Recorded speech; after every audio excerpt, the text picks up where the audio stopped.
नमस्कार दोस्तों, मैं आपका होस्ट एंड दोस्त दीपक लेकर आया हूँ एक नया कहानी जिसका नाम है बैंक वैन रॉबरी। इसके लेखक हैं सुरेंद्र मोहन पाठक। उम्मीद करता हूँ कि आप सभी ने इस कहानी का इंट्रो वीडियो देख लिया होगा।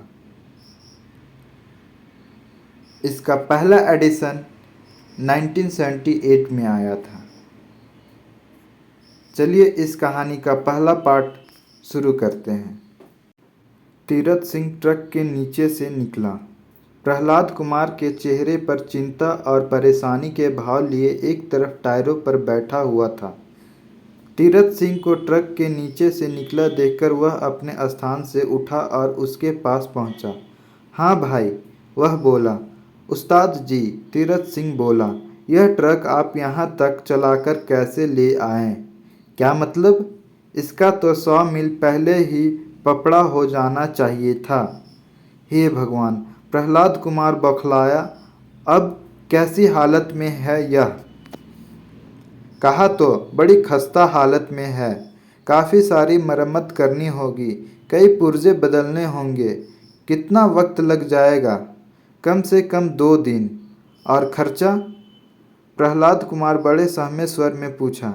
खर्चा कितना आएगा?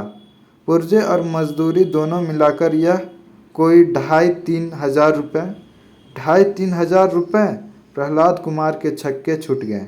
ओ भैया, मेरे पास तो 100 रुपये भी नहीं है। तुम्हें क्या, पैसे तो मालिक ने देने होंगे। उसे खबर कर दो, वह भेज देगा। प्रहलाद कुमार ने विश्वासपूर्ण ढंग से गर्दन हिलाई। क्यों? तीरथ सिंह बोला। क्या हुआ? अरे, मैं ही मालिक हूँ इस मुसीबत का, प्रहलाद कुमार बोला। बैंक से कर्जा लेकर और पल्ले की पाई पाई लगाकर यह ट्रक बनाया है, लेकिन साले ने एक दिन सुख का सांस नहीं लेने दिया। तीरथ सिंह ने जुबान को तालू से लगाकर बड़े हमदर्दी भरे ढंग से चटकारा लगाया। प्रहलाद कुमार परेशान हाल खड़ा कहर भरी निगाहों से अपने ट्रक को घूरता रहा। रहने वाले कहाँ के हो? तीरथ सिंह ने पूछा। दिल्ली का, प्रहलाद कुमार बोला। अजमेर माल उतारकर आया हूँ, वापस खाली जा रहा हूँ। खाली क्यों? क्योंकि मुझसे इंतजार नहीं हो रहा था। दिल्ली घर में कुछ ऐसा बखेड़ा हो गया था कि मैं बहुत परेशान था। जल्दी घर लौटना चाहता था। क्या हो गया था? बस हो गया था कुछ, भगवान ना करे किसी मर्द के साथ वैसा कुछ हो। अजमेर माल पहुंचाने की रोकड़ा तो मिली होगी, वह तो एडवांस में लेकर खा पी गया।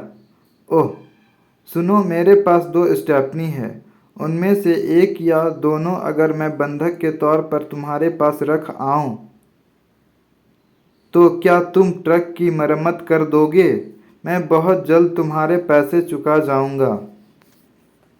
भाई साहब, मैं तो यहाँ का मिस्त्री हूँ, ऐसा कोई फैसला तो मालिक ही कर सकता है। तो मालिक से पूछ लो। वह अभी यहाँ नहीं है, कहीं गया है, बस आता ही होगा। वह आएगा तो मैं बात कर लूँगा। अच्छा, घबराओ नहीं यार, मैं कुछ इंतज़ाम ज़रूर कर दूँगा। शुक्रिया। तुम बैठो, मैं तुम्हारे लिए चाय मंगाता हूँ। प्रहलाद कुमार ने सहमति में सिर हिलाया और वापस टायरों पर जा बैठा। तीरथ सिंह ने बाहर जाकर चाय वाले को आवाज़ लगाई और उसे 2 चाय लाने के लिए कहा। वापस में वह उस छोटे से कमरे में दाखिल हो गया जो ऑफिस की तरह इस्तेमाल होता था। वहाँ एक खस्ता हालत मेज़ में टेलीफोन पड़ा था। उसने रिसीवर उठा लिया। एक बार बाहर सड़क पर निगाह डालकर तसल्ली की गैरेज का मालिक बसंत कुमार वापस नहीं आ रहा था, और फिर जल्दी जल्दी मकान मानक चौक पुलिस स्टेशन का नंबर डायल किया। संपर्क स्थापित होते ही वह बोला, जरा ठाकुर साहब से बात करवा दो जी। कौन बोल रहा है? दूसरी ओर से किसी ने रुखे स्वर में पूछा। तीरथ सिंह, बसंत कुमार के गैरेज से। होल्ड करो। तीरथ सिंह रिसीवर थामे रहा। थोड़ी देर बाद उसे एक अन्य आवाज़ सुनाई दी। हाँ तीरथ सिंह, बोलो। ठाकुर साहब, तीरथ सिंह ने पूछा। हाँ साहब, बड़ी अच्छी खबर है। क्या साहब? बड़ा फसीदा काम फोकट में हुआ जा रहा है। अरे कुछ बताओगे भी कि भूमिका बांधे जाओगे?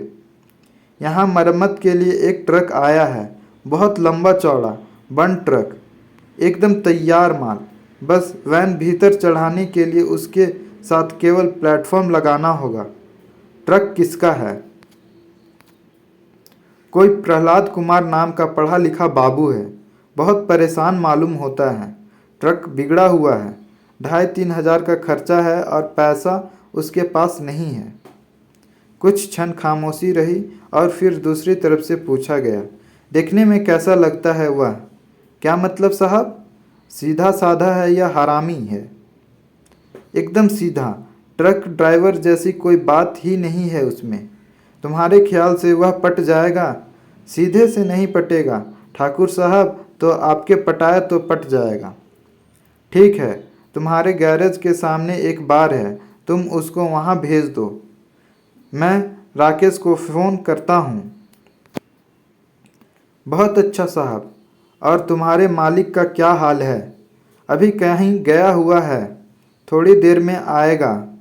ठीक है, उसका भी मैं आज ही 3-5 करता हूँ। अच्छा साहब, मैं फ़ोन रखता हूँ। संबंध विच्छेद हो गया। तीरथ सिंह ऑफिस से बाहर निकला और प्रहलाद कुमार के पास पहुँचा। तभी चाय वाला चाय ले आया।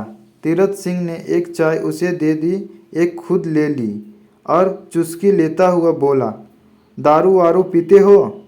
पीता तो हूँ, लेकिन सामने बार है, जाकर गला तर कर आओ, परेशान भी दूर हो जाएगी।